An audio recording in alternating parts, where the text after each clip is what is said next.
악이 바로 곁에 있다라는 제목으로 우리 함께 말씀을 나누고자 합니다. 우리는 어려움과 반대를 기회로 보지 못합니다. 오히려 그런 것을 핑계로 그만두고 포기합니다. 길을 잘못 든 것이고 표지판을 잘못 읽은 것이며 우리 생각을 하나님의 인도하심으로 잘못 이해한 것이라고 생각을 굳힙니다. 때로는 장애물이 정말 하나님이 우리를 멈추시게 하는 방법인 경우도 있습니다. 그러나 그 장애물이 우리 대적의 방해일 때도 종종 있습니다. 그리고 그럴 때 우리가 할 일은 우리를 더 높은 차원으로 부르시고 또 그 장애물을 넘어 우리의 길을 계속 가라고 부르시는 하나님의 음성을 듣는 것입니다. 성숙한 그리스도인은 자신을 의롭게 여기지도 자기 모습에 만족하지도 않습니다. 그들은 자긍심을 세우기보다 죄와 싸웁니다. 그리스도를 본받을수록 여전히 부패한 육체에 더 민감해지는 법이니까요. 바울은 이런 고뇌를 생생하게 묘사합니다. 우리가 알거니와 우리의 옛사람이 예수와 함께 십자가에 못 박힌 것은 죄의 몸이 죽어 다시는 우리가 죄에게 종노릇하지 아니하려 함이니 이는 죽은 자가 죄에서 벗어나 의롭다 하심을 얻었음이라. 로마서 6장 6절에서 7절은 말씀합니다. 그러나 죄가 우리의 육안에 자리 잡고서 율법이 하고 싶어하는 일이 아닌 것을 하게 만듭니다. 우리의 육체는 썩어 없어질 운명이고 고통에 취약하며 영혼은 굼뜨고 나약하기 때문에 악이 바로 내 곁에 있는 것입니다. 자신이 해야 할 바를 마음의 눈으로 보지만 그것을 행하지 못합니다. 그러나 마음으로 그리스도를 믿는 사람은 성령의 도움으로 자신이 해야 할 바를 이룰 수 있습니다. 육체의 법은 사람에게 먹고 마시는 것과 같은 감각적 쾌락을 즐기라고 가르칩니다. 이러한 쾌락은 이성과 싸우며 우세해지면 이성을 죄의 법에 종속시킵니다. 죄의 포로가 되도록 이끌며 주님께 도움을 청하는 것을 막습니다. 악을 좋아하게 만들어 자신을 죄에 종속시키며 습관적으로 죄를 저지르는 죄의 포로가 되게 만듭니다. 인간은 습관으로 사는 피조물입니다. 인간이 그 죄에 철저히 순종하기 때문에 죄의 법이라고 부르는 것입니다. 모든 사람은 육체적인 습관에 의해 죄의 법에 매여 있습니다. 육체의 법을 아무리 따르지 않으려고 저항해도 육체의 법은 여전히 싸움을 우리에게 걸어올 것입니다. 바울은 자신의 지체 안에서 두 개의 법이 싸우는 것을 보았습니다. 결코 지나간 일을 회상하는 것이 아닙니다. 지금 자신을 거슬러 싸우는 것을 본 것입니다. 우리는 죄와 얼마나 치열하게 싸우고 계십니까? 바울도 육의 욕망을 두려워했는데 우리라고 안전하겠습니까? 이것은 그리스도인이 알아야 할 중요한 진리입니다. 건강한 신앙생활의 비결과 죄와 싸우는 데 기묘하게 쓰일 이 실용적인 통찰이 이 진리 안에 있습니다. 바울은 그리스도와 함께 죽는 것과 그리스도와 함께 사는 것이 바로 이 모두 믿음의 결과임을 알았습니다. 은혜를 받았기 때문에 거룩함을 추구하는 일은 선택이라고 생각하는 사람은 자신을 속이고 있는 것입니다. 이만하면 성화를 이루었다고 만족하는 사람도 마찬가지로 자신을 속이고 있는 것입니다. 거룩함보다 자긍심을 더 중요하게 여기는 사람은 진리를 볼 줄 모르는 장님이나 다름없습니다. 죄와 싸우는 일이 생사를 가르는 이름을 아는 사람만이 하나님의 원칙을 배웁니다. 자기를 긍정하는 사람은 죄에 만족하게 되는 것입니다. 우리가 거듭날 때 우리의 죽을 몸에 나타나는 현상은 영생의 복사본이 아니라 바로 영생의 삶인 것입니다. 영생은 하나님으로부터 나온 작은 선물이 아니라 하나님의 가장 큰 귀한 선물입니다. 우리가 죄에 대해 확고부동한 결단을 할 때 하나님의 절대적인 주권적 은혜를 통해 예수님 안에 나타난 에너지와 힘이 우리 속에 드러나게 됩니다. 오직 성령이 너희에게 임하시면 너희가 권능을 받고, 사도행전 1장 8절은 말씀합니다. 권능은 성령으로부터 나오는 선물이 아닙니다. 권능은 성령 자체이지 성령이 우리에게 주시는 어떤 것이 아닙니다. 우리가 그분과 연합하고자 결심할 때 예수님의 십자가로 인해 예수님의 생명이 우리의 것이 되는 것입니다. 우리가 하나님과 올바른 관계를 맺지 못하는 것은 죄에 대한 이와 같은 도덕적 결단을 거부하기 때문입니다.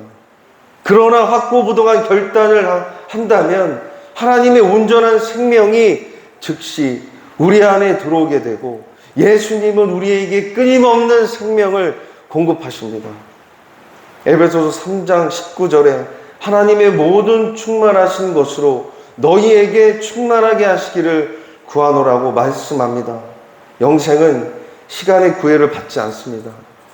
삶의 유일한 근원이신 예수 그리스도께서 공생의 기간 동안 바로 이와 같은 영생의 삶을 사셨습니다. 심지어 가장 연약한 우리라 할지라도 모든 것을 주님께 하나님께 맡긴다면 하나님의 아들의 신성의 권능을 체험할 수 있는 것입니다. 그러나 자신의 힘을 조금이라도 의지한다면 우리 안에 예수님의 생명은 감소될 뿐입니다. 우리는 모든 것을 맡겨야 합니다. 그때 비록 더딜지라도 하나님의 온전한 생명이 우리 속에 분명하게 스며들어와 우리의 모든 것을 적실 것입니다. 그리고 예수님이 우리 안에서 완전한 통치자가 되실 것입니다. 또한 다른 사람들도 우리가 주님과 함께하고 있다는 사실을 보게 될 것입니다. 꼭 내가 내려놓아야 할 죄의 문제, 그 문제가 있지 않으십니까? 여전히 내려놓지 않는 것이 있을 것입니다. 그렇다면 그 문제를 어떻게 해야 할까요? 모든 것을 내려놓고 하나님께 맡겨야 하지 않겠습니까? 그리스도 없이 인간이 선한 일을 할 수 있다는 환상을 버려야 합니다. 내 힘으로 할 수 없기 때문에 성령님의 도우심을 매일 매 순간 구해야 한다는 것입니다. 주님의 생명이 내 안에 있는데 내 그 주님의 생명을 내가 의지하지 못하도록 방해하는 이 죄를 우리가 어떻게 이겨낼 수 있겠습니까? 매 순간 하나님께 맡겨야 한다는 것입니다. 성령님께서 계시해 주시는 내용을 실천하기 위해 온 힘을 다해 노력해야 하는 것입니다. 노력도 하지 않은 채 어떻게 성령님 앞에 당당히 우리가 나아갈 수 있겠습니까? 그리고 이때 우리가 사용하는 힘은 하나님께서 우리 안에 부어주신 힘임을 기억해야 합니다. 혹시 나보다 언제나 믿음이 약한 사람들이 있다고 생각하십니까? 주님께서 우리의 환경을 조성하셔서 인간이 얼마나 타락하고 죄로 물든 존재인가를 보여주실 때가 있습니다. 그러나 우리는 계속해서 가능한 한 좋은 관점에서 자신을 평가하려고 노력합니다. 우리와 우리의 능력을 어떻게든 연결시켜 보려는 이 보잘것없는 끈앞풀이 하나님께 대한 최고의 반역 행위가 되는 것입니다. 인간의 능력은 무가치하며 그것은 하나님의 생명이 우리 마음에 침투한 것을 방해하기 때문입니다. 하나님께서 죄로 물든 나의 마음을 보여주시면서 나를 꺾으신 적이 혹시 있지 않으십니까? 그때 최종적인 결단을 내리겠다고 의지를 들이셨습니까? 하나님께서 우리에게 위임하신 이 거듭난 의지를 언제 사용하여 완전하고 효과적인 판단을 내리시겠습니까? 죄를 억제하고 그리스도와 함께 죽기 위해 인간의 쓸모없는 온갖 노력을 언제 내려놓으시겠습니까? 하나님께서 우리의 필요를 채워주셔서 우리가 이렇게 살아있는 것입니다. 하나님께서 인도하신 길을 돌아보면 그 길이 처음이나 중간이나 끝이나 한결같이 아름다운 것을 깨닫게 될 것입니다. 하나님의 광대하심과 거룩하심을 보게 되면 인간은 당연히 자신의 연약함과 죄성을 강하게 느낄 수밖에 없는 것이 사실입니다. 우리는 살아있는 동안 하나님과 우리 사이를 이어주는 중재자의 필요에 대해 조금씩 더 알아가려고 노력해야 합니다. 이는 우리가 중재자 없이, 예수 그리스도 없이 하나님을 평안하게 생각할 수 없기 때문입니다. 하나님을 더 분명하게 알아갈수록 불편하게 느껴질 수밖에 없기 때문입니다. 무엇보다도 예수 그리스도께서 우리 영혼을 도우시는 중재자이심에 감사해야 합니다. 우리는 그분을 통해 두려움을 벗어버리고 하나님께 가까이 나아갈 수 있는 담력을 얻게 되었다는 것입니다. 그렇다면 우리는 얼마나 이 죄를 미워해야 할까요? 죄를 사랑하고 죄에 집착하고 죄를 너그럽이 봐주고 죄와 더불어 즐기며 농락당하지 말고 우리는 반드시 죄를 미워해야 합니다. 죄는 이 세상의 가장 잔혹한 살인자요, 강도며 치명적인 역병과 폐해를 일으키는 원인이기 때문입니다. 죄는 하나님이 증오하시는 가증스러운 것이기 때문입니다. 죄의 문제와 씨름하며 매일 매 순간 저 또한 싸운 적이 있습니다. 지금도 마찬가지지만 그 전에 더욱 많은 죄로 말미암아 괴로울 때가 있었습니다. 하지만 성령님께서 깨워주시는 그 음성에 따라 내가 조금씩 민감하게 반응하게 된다면 그것을 하나님께서 끌어낼 수 있도록 도와주셨습니다. 그 찔림이 나를 변화시켜 주시는 것입니다. 그렇지만 그 음성에 내가 완악하게 버틴다면 우리는 죄의 노예가 되고 말 것입니다. 우리가 죄에 집착하고 그리스도인으로서 생활을 살지 못하는 한 기독교라는 이름이나 형식 우리에게 아무런 유익을 주지 못할 것입니다. 이것은 상식적으로 생각해 보아도 알 수 있는 것입니다. 순종이 구원을 얻는 믿음을 나타내는 유일하고 확고한 증거이기 때문입니다. 입으로 고백하지만 생활의 거룩한 모습이 뒤따르지 않는다면 그 고백은 유해무익하다는 사실을 새로운 원리로 받아들여야만 할 것입니다. 죄가 바로 모든 고통의 근원이며 뿌리입니다. 만일 죄가 없었더라면 이 세상에 눈물과 근심, 질병과 죽음도 없었을 것입니다. 우리는 이 상황을 바꿀 수 없기에 모든 것을 인내하며 견디고 악이 내 곁에 있을 때마다 싸워야 하는 것입니다. 싸워보지도 않고 내가 어떻게 주님의 자녀가 됐다는 것을 느끼고 거듭남의 체험을 경험할 수 있겠습니까?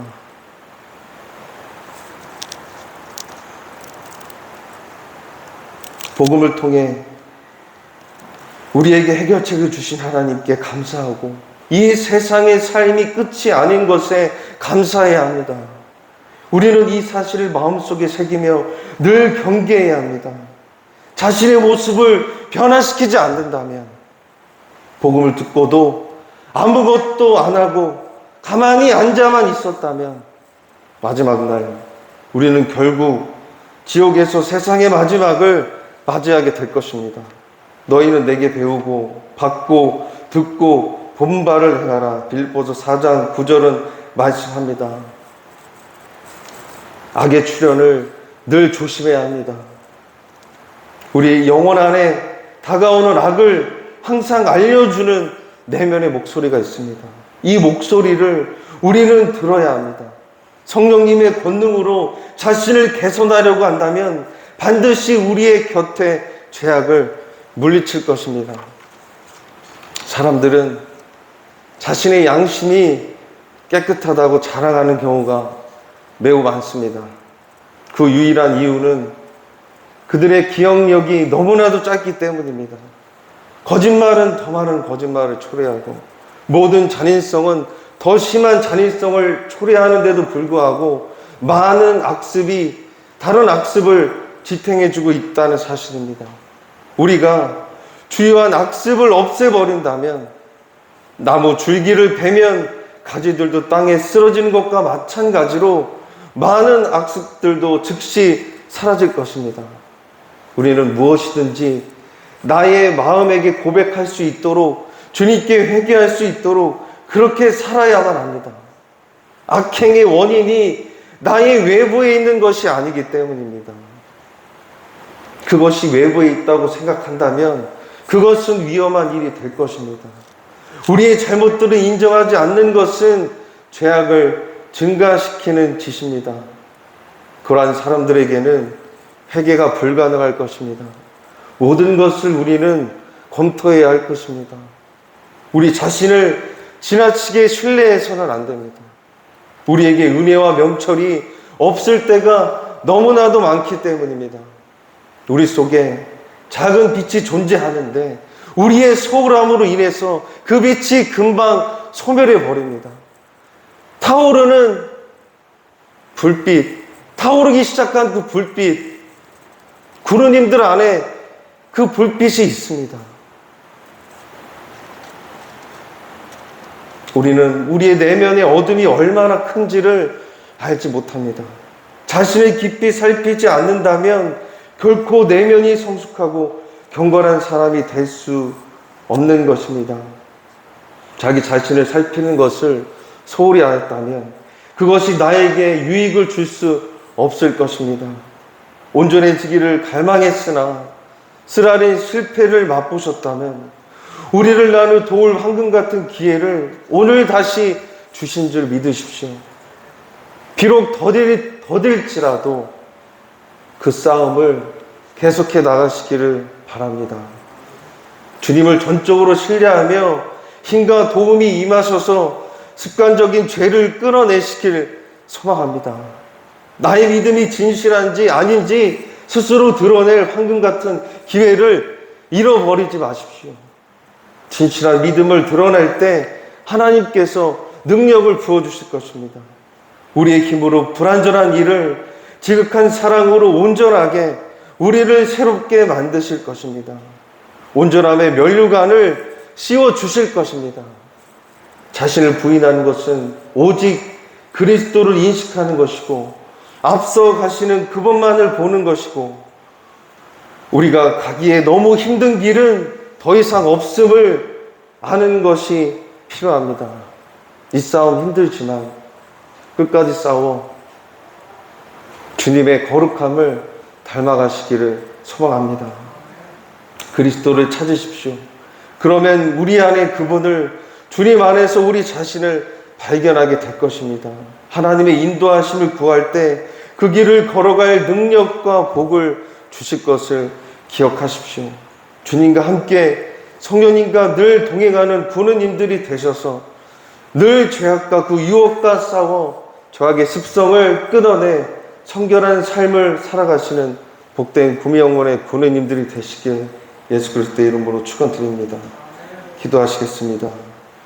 하나님 아버지, 우리 안에 서로 다른 두 법이 싸우고 있으며 악이 언제나 나의 곁에 있음을 우리가 알고 있습니다.